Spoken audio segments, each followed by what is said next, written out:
Dear students, welcome back to Hum coaching academy. Dear students, हमारा MDCAT का session जारी है। प्यारे बच्चों, आज का जो हमारा टॉपिक है वो है empirical formula, determination and molecular formula. Dear students, ये दो लेक्चर्स पर मुश्तमिल होगा। सबसे पहला हम एम्पिरिकल फार्मूला मालूम करेंगे फ्रॉम द परसेंटेज कंपोजिशन, ठीक है, और दूसरा हमारे पास होगा empirical formula from the combustion analysis, ठीक। ये दो होंगे हमारे पास जो एमसीक्यूज पूछे जाते हैं, उन पर हम बात करेंगे। और डियर स्टूडेंट्स, मॉलिक्यूलर फार्मूला का भी मैंने यहाँ पर वर्ड इस्तेमाल किया है, तो एक्चुअली मॉलिक्यूलर फार्मूला जो है वो हम एम्पेरिकल फार्मूला से मालूम करेंगे। सो आज का टारगेट है in order to find out the empirical formula, फिर उसके बाद मॉलिक्यूलर फार्मूला मालूम करना आसान है theoretically from the empirical formula, ठीक है जी। तो चलो चलते हैं, और सबसे पहले हमारा हेडिंग आ जाता है तो वो है एम्पेरिकल फार्मूला। लेकिन डियर स्टूडेंट्स, यहाँ पर मैं थोड़ा सा एम्पेरिकल फार्मूला को छोड़ देता हूँ और मैं एक और चीज पर आ जाता हूँ जिसका नाम है percentage of each element present in a compound, यानी मैं परसेंटेज कंपोजिशन पर आ जाता हूं। मैंने एम्पिरिकल फार्मूला को थोड़ी देर के लिए छोड़ दिया है और मैं आ चुका हूं डियर स्टूडेंट्स, मैं आ चुका हूं किस चीज पर? मैं आ चुका हूं परसेंटेज कंपोजिशन पर। किस चीज पर आ चुका हूं? परसेंटेज कंपोजिशन, यानी आपके पास जो each element present in a compound उसका परसेंटेज कितना है, ठीक है, ये मैं मालूम करूंगा। तो ये हमारा हेल्प करेगा in order to find out the empirical formula. आपके माइंड में ये पॉइंट होना चाहिए, ठीक है। अच्छा, तो आपके पास क्या है? Number of gram of that element present in 100 gram of a compound. For example, यानी परसेंटेज कंपोजिशन को हम डिफाइन कैसे करेंगे? तो आपको जो कंपाउंड गिवन है ना डियर स्टूडेंट्स, प्यारे बच्चों, जो आपको कंपाउंड गिवन है ना, कंपाउंड, उनके 100 ग्राम में से, उनके 100 ग्राम में से, ये बहुत हेल्प करेगा आगे हमारा। इसको आप जरा सा ज़हन नशीन करें कि परसेंटेज का मतलब क्या है। परसेंटेज का मतलब यह है कि 100 ग्राम में से, 100 ग्राम कंपाउंड में से कितना ग्राम उस एलिमेंट का मौजूद है, उसको हम बोलते हैं percentage composition of that element present in a compound. Compound कितना लेंगे? 100 ग्राम लेंगे, ठीक है। अच्छा जी, तो और ये भी किस चीज में आएगा? Number of gram of that element, यानी वो जो परसेंटेज आएगा उस एलिमेंट का, वो किस चीज में आएगा? ग्राम में आएगा। इस पे मैं जोर इसलिए दे रहा हूं क्योंकि इसको आगे मैंने एक्सप्लेन करना है, ठीक है जी। अच्छा, अगला अब इसका फार्मूला आता है कि परसेंटेज ऑफ एन एलिमेंट, यानी जिस भी एलिमेंट का आपने परसेंटेज मालूम करना है, will be equal to the mass of element in a compound, यानी जो मास ऑफ एलिमेंट है in a compound divided by mass of the compound multiplied by 100, ठीक है जी। यानी आपको, आपके पास जो फार्मूला है जिसके जरिए से आप परसेंटेज ऑफ द एलिमेंट मालूम करेंगे, तो उसका फार्मूला डियर स्टूडेंट्स ये है, mass of element in a compound divided by mass of the compound multiplied by 100, यानी जिस एलिमेंट का आप मालूम करना चाहते हैं उसका मास कितना है कंपाउंड के अंदर, डिवाइडेड बाई टोटल मास कितना है कंपाउंड का, मल्टीप्लाई बाई 100, क्योंकि परसेंटेज कंपोजिशन है, इसी वजह से 100 से हम क्या करेंगे? मल्टीप्लाई करेंगे, ठीक है जी। अच्छा, अब आपके पास एक यहां पर एग्जांपल आ चुका है और एग्जांपल को मैं आपके सामने सॉल्व करूंगा, ठीक है। एग्जांपल इस तरह से आ चुका है डियर स्टूडेंट्स, मैं परसेंटेज कंपोजिशन को मालूम करता हूं, तो मेरे पास 8.657 gram of compound were decomposed, यानी कंपाउंड का आपको फुल मास गिवन है जिसको डिकम्पोज किया गया, डिकम्पोजिशन उसका हुआ है इनटू एलिमेंट्स, जिन भी एलिमेंट्स से वो बना है, gives 5.217 gram of carbon. Dear students, प्यारे बच्चों, हमारे पास जो 8.6 ग्राम हमारे पास जो कंपाउंड था उसका डिकम्पोजिशन होके वो अपने एलिमेंट्स में डिवाइड होके इनके पास क्या आ चुका है? 5.2 ग्राम कौन आ चुका है? Carbon dioxide. 0.9 ग्राम कौन आ चुका है? हाइड्रोजन। जबकि 2.478 ग्राम ऑक्सीजन आ चुका है। Calculate the percentage composition of the compound under the study, यही percentage composition of each element of the compound under the study, ठीक है। तो इसको मैं कैसे मालूम करूंगा? तो इसका सीधा साधा फार्मूला है, मैं प्रैक्टिस भी करवाता हूं आप लोगों के लिए कि ये टोटल आपके पास क्या है? मास ऑफ द कंपाउंड है। अच्छा, मास of the element in a compound, तो अगर मैं यहां पर परसेंटेज ऑफ एन एलिमेंट की जगह अगर मैं कार्बन लिखूंगा तो ये वाला मास यूज करूंगा, अगर मैं हाइड्रोजन यूज करूंगा तो हाइड्रोजन का ये मास यूज करूंगा, और अगर मैं ऑक्सीजन यूज करूंगा तो ऑक्सीजन का ये मास डियर स्टूडेंट्स में यूज करूंगा। चलो प्रैक्टिस करवाते हैं, मास आपको याद होनी चाहिए, ठीक है। तो यहां पर सबसे पहले मैं हेडिंग लगाता हूं कि परसेंटेज ऑफ कार्बन एटम, किस चीज का? परसेंटेज ऑफ कार्बन एटम, यानी कार्बन एटम जो है उसका हम क्या मालूम करते हैं? परसेंटेज मालूम करते हैं। So percentage of carbon atom will be equal to the, dear students, will be equal to the mass of the carbon atom. कितना गिवन था यहां पर? Mass of the carbon atom given है 5.217। सो हो जाएगा हमारे पास 5.217 gram divided by the total mass of a compound. Total mass of a compound 8.657 gram multiplied by 100। Why multiply by 100 dear students? क्यों मल्टीप्लाई बाय 100? मल्टीप्लाई बाय 100 इसलिए है कि हम परसेंटेज कंपोजिशन की बात कर रहे हैं। ठीक है, अच्छा, तो इससे जो आंसर आता है आपके पास, इससे जो आंसर आ जाएगा वो क्या आ जाएगा? 60.26 परसेंटेज। ये किसका हो जाएगा डियर स्टूडेंट्स? ये हो जाएगा आपके पास कार्बन का। ठीक है डियर स्टूडेंट्स, अच्छा जी आगे चलते हैं। आगे अगर मैं यहां पे लगाने की कोशिश करूंगा तो मैं इसके बाद लिख रहा हूं percentage of hydrogen atom. Hydrogen atom का अगर मैं यहां परसेंटेज मालूम करना चाहूं, percentage of hydrogen atom will be equal to the, सही है, अब कितना गिवन है हाइड्रोजन एटम? 0.962। तो हो जाएगा हमारे पास 0. क्या हो जाएगा हमारे पास? 0.962 ग्राम, जो कि आपके पास mass of that element divided by total mass. Total mass तो अब याद आ चुका होगा, मल्टीप्लाइड कर लेंगे डियर स्टूडेंट्स 100 से, और एज ए रिजल्ट जो आपके पास आता है वो है 11.11%।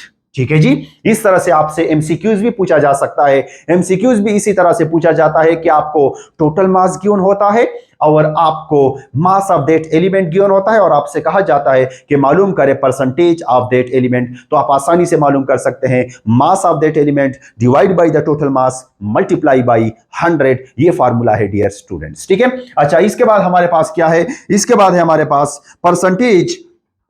परसेंटेज ऑफ व्हाट हो जाएगा? Percentage of oxygen. So percentage of oxygen atom अगर मैं मालूम करना चाहूं तो मेरे पास ऑक्सीजन जो है वो कितना गिवन है? वो गिवन है 2.478 ग्राम। डिवाइड कर लूंगा टोटल, तो अब आपको याद आ चुका होगा कि टोटल कितना है, मल्टीप्लाई कर लूंगा डियर स्टूडेंट्स 100 से, और इससे जो आंसर आता है वो कितना आएगा? वो आएगा 28.62%। ये डियर स्टूडेंट्स आपके पास आंसर आ जाएगा। ये किस चीज का आंसर आ जाएगा? ये आंसर आ जाएगा ऑक्सीजन का। सो प्यारे बच्चों, this is the way in order to determine the percentage of that element. जब आपको उसका मास भी गिवन होता है और आपको उसका क्या गिवन होता है डियर स्टूडेंट्स? जब आपको टोटल मास भी साथ में गिवन होता है, तो इस तरह से आप फाइंड आउट कर सकते हैं परसेंटेज कंपोजिशन। ठीक है जी, चलो आगे थोड़ा सा बढ़ते हैं। आगे हमारे पास क्या है? थ्योरेटिकली। अच्छा, ये तो हमारे पास एक्सपेरिमेंटली हो गया ना।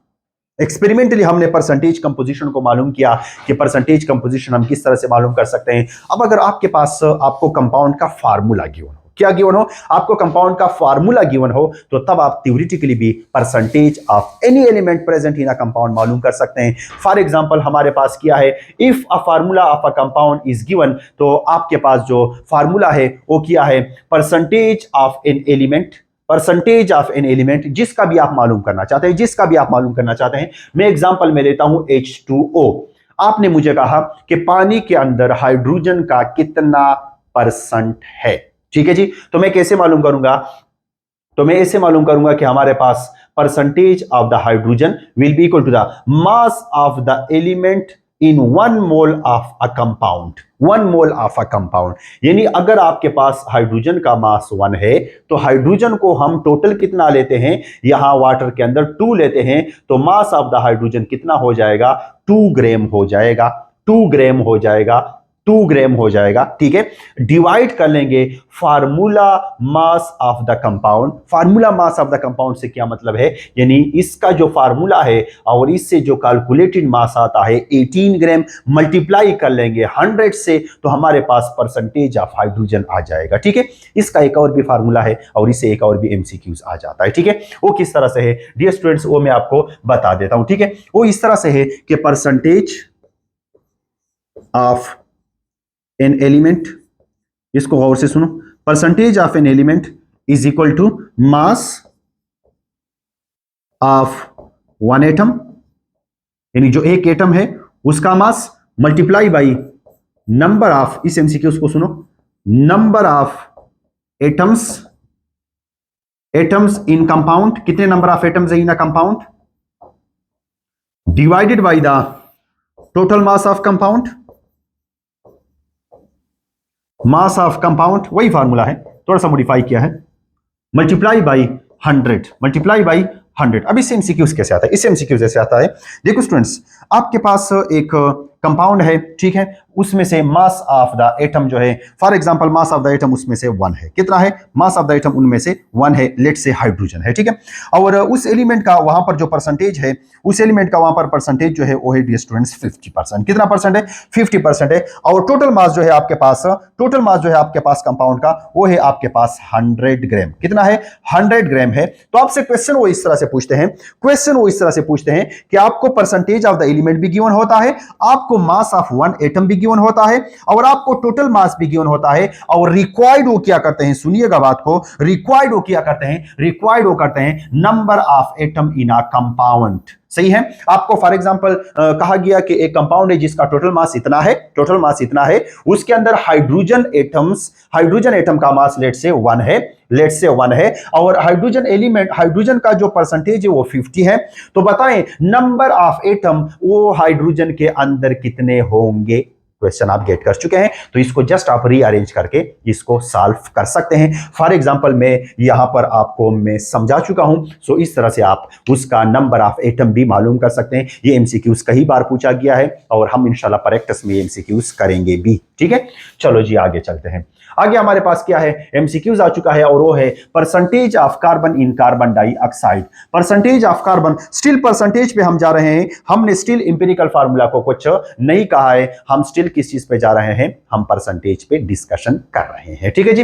अच्छा, percentage of carbon in carbon dioxide तो कैसे मालूम करेंगे, हम यहां पर हेडिंग लगा लेंगे, percentage of carbon will be equal to the percentage of carbon in carbon dioxide. So percentage of carbon will be equal to the, आपके पास क्या हो जाएगा, कार्बन, कार्बन का अपना मास कितना है 12, डिवाइड कर लेंगे टोटल कितना है 44, मल्टीप्लाई कर लेंगे डियर स्टूडेंट्स किसके साथ, 100 के साथ, जिससे जो आंसर आता है वो 27% आता है। So this is the percentage of carbon in carbon dioxide, ठीक है जी। अच्छा जी आगे चलते हैं, आगे हमारे पास क्या है, वो है percentage of the hydrogen in H2O। तो ये भी आप मालूम कर सकते हैं, मैंने यहां पर आपके सामने लिखा है, ठीक है। Percentage of hydrogen in sodium hydroxide 2.5% है, ये भी आप मालूम कर सकते हैं। इसके बाद है percentage of oxygen in sodium hydroxide, ये भी आप क्या कर सकते हैं, मालूम कर सकते हैं। और यहां मैं आपको ऑप्शन बता देता हूं, ऑप्शन आपके पास क्या आएगा, ऑप्शन आपके पास 40 आएगा। लेट से मैं यहां ट्राई कर देता हूं, अगर ऑक्सीजन का डिमांड है, percentage of oxygen, dear students demand oxygen का है, so percentage of oxygen will be equal to the 16, divide कर लेंगे, किस चीज पर डिवाइड कर लेंगे, यहां पर हो जाएगा कि एक सोडियम का है 23, तो 24 और यानी 40 पर हम इसको क्या कर लेंगे, डिवाइड कर लेंगे, मल्टीप्लाई कर लेंगे इसको किस चीज के साथ, मल्टीप्लाई कर लेंगे इसको 100 के साथ, ये दोनों कैंसिल आउट हो जाएंगे, ये यहां पर 4 से हो जाएगा। So the answer will be 40%। ये बहुत आसान से इस तरह से एमसीक्यूज आते हैं, तो आप लोगों को ये खुद ब खुद पता चल जाता है, alpha is the correct option, ठीक है जी। आखिरी एमसीक्यूज करते हैं, फिर आगे जाते हैं, और आखिरी एमसीक्यूज डियर स्टूडेंट इस तरह से है, what is the percentage of nitrogen in ammonium nitrate, ठीक है डियर स्टूडेंट्स। तो यहां पर अमोनियम नाइट्रेट में इसका जो परसेंटेज कंपोजिशन है वो बीटा ऑप्शन में सही आता है। अच्छा, नाइट्रोजन की बात हो रही है, तो डियर स्टूडेंट्स अगर मैं यहां पर इसको करने की कोशिश करूं, तो percentage of nitrogen will be equal to the, nitrogen का मास होता है 14, लेकिन नंबर ऑफ एटम की भी ख्याल रखूंगा, नंबर ऑफ एटम 2 है, डिवाइड कर लूंगा किस चीज पर, अच्छा इन दोनों का 14 हो जाएगा, प्लस हाइड्रोजन का 18 हो जाएगा, और यहां पर 14 प्लस 14, ठीक है जी, 14 प्लस 14 इससे आ जाएगा 28। ठीक है, इसके साथ मैं 4 हाइड्रोजन ऐड करूंगा क्योंकि फार्मूला में 4 हाइड्रोजन है। ठीक है, तो इससे आ जाएगा डियर स्टूडेंट्स, कितना आ जाएगा 32। और अगर आप 3 ऑक्सीजन पर सोचें तो 3 ऑक्सीजन का जो आंसर आता है वो आता है 48। तो इन दोनों को ऐड कर लेंगे तो dear students as a result हमारे पास आ जाएगा 80। कितना आ जाएगा हमारे पास 80। सो टोटल यहां पर हम लगा लेंगे 80 और मल्टीप्लाई कर लेंगे किस चीज से, 100 से मल्टीप्लाई कर लेंगे तो ये यहां से कैंसिल आउट हो जाएगा, ये यहां से कैंसिल आउट हो जाएगा, यहां पर आ जाएगा 1 और इधर आ जाएगा 4। ठीक है, तो यहां से ये चला जाएगा 2 पे और ये हो जाएगा 7 पे, यहां ये 1 हो जाएगा और 10 का 5 हो जाएगा। So 7 multiply by 5 will be equal to the 35%। अगर ऑप्शन में कहीं 35% मौजूद है तो हमारा करेक्ट ऑप्शन होगा। So beta is the correct option.